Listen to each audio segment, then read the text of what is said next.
మనుషులు నీకు వ్యతిరేకమైతే కొన్ని అవకాశాలను నీకు రానియకుండా చేయగలరు. కొంతకాలం నీ అభివృద్ధిని ఆపగలరు, అంతే.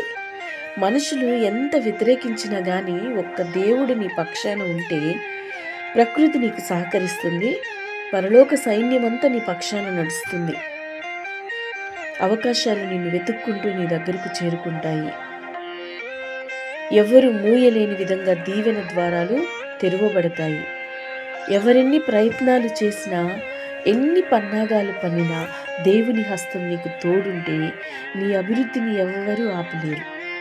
కాబట్టి పరిస్థితులు, మనుషులు ఎంత వ్యతిరేకంగా ఉన్నారన్నది ముఖ్యం కాదు, కానీ దేవుడు మన పక్షాన ఉన్నాడా లేడా అన్నది మాత్రమే ముఖ్యం. 1 కొరింథీ 1:9 మిమ్మల్ని పిలిచిన దేవుడు నమ్మతగిన వాడు. రోమీయులకు 8:31 ఇట్లుండగా ఏమందుము, దేవుడు మన పక్షమునుండగా మనకు విరోధి ఎవడు?